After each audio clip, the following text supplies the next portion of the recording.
the real reason why exercising helps you lose weight. So we all know that exercising is really good for you. We all know that it, helps improve your mood, it reduces stress, it helps boost your metabolism, it burns fat. But the real reason why exercise helps you lose weight is not what you think it is. So let me back up a little bit and give you a little bit of a 101 in terms of how your body conserves energy or how it stores fat and how you gain weight. So your body has a couple of different hormones that manages your digestive system, your hunger, your satiety, and they all kind of work hand in hand together, and they're all fluid from one another. So for instance, when you're hungry, there's a hormone called ghrelin that gets released into your system. It has been shown that after about 2 hours of not eating, that hormone subsides. It doesn't keep pushing and it doesn't keep being released, telling your body that it's hungry. So ghrelin gets released, you feel hungry, you decide, I'm going to eat instead of not eating, i.e. fasting. So you eat. You have lunch, you have dinner, you have breakfast, whatever that looks like.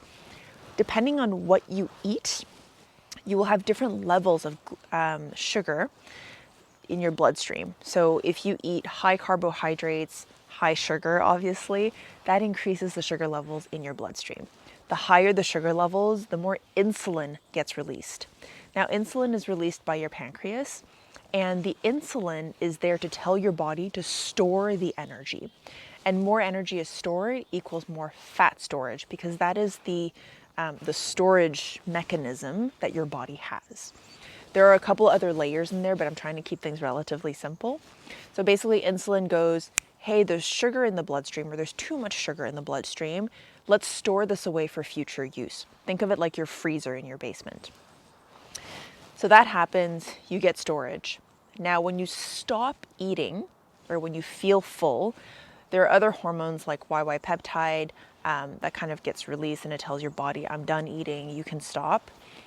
Now, when you're not eating, your body then actually uses that fat to give you energy. That's kind of a very simplistic way of explaining how your body stores fat. Whatever energy is not being used gets stored, essentially. So, and we can get into the nuts and bolts of like what kinds of foods make you release more insulin, less insulin, but that'll be a whole other video.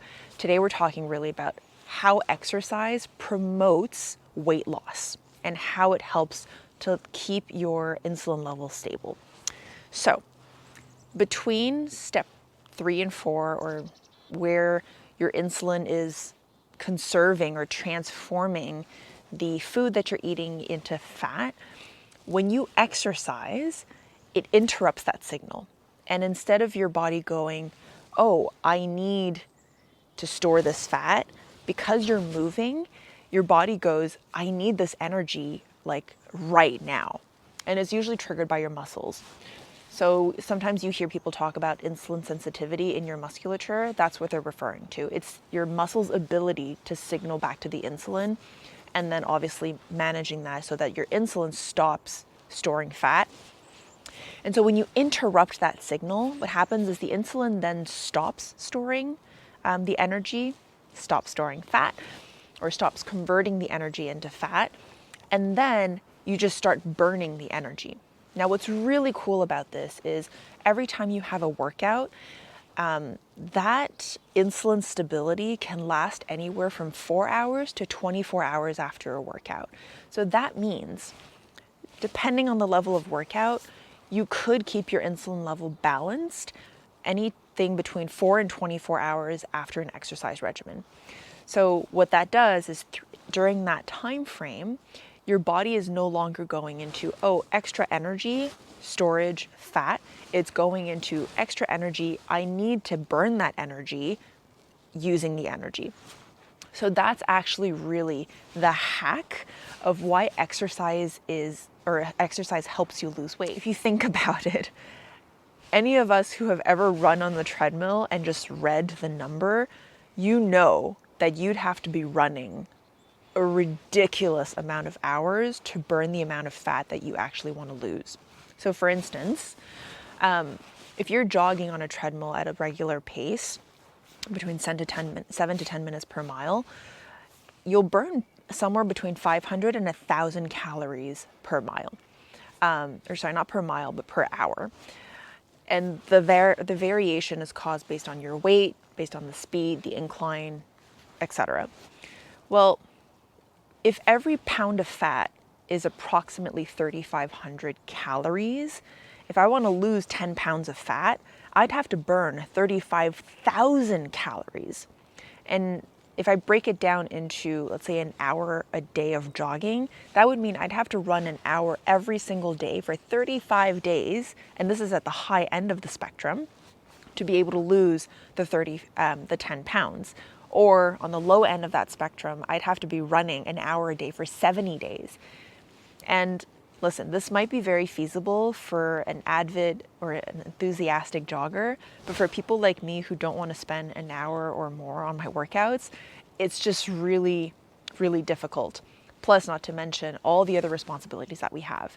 So the number of calories burned is an oversimplistic way of thinking about how exercise helps you lose weight.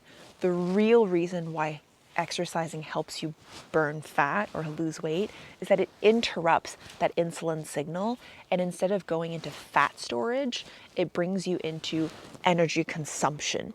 So it kind of goes into like sugar burning or fat burning. So these are my 3 tricks to kind of optimize that exercise. The first one is exercising first thing in the morning. And this is because if you exercise first thing in the morning, you'll have been fasting, at least during the time that you're sleeping.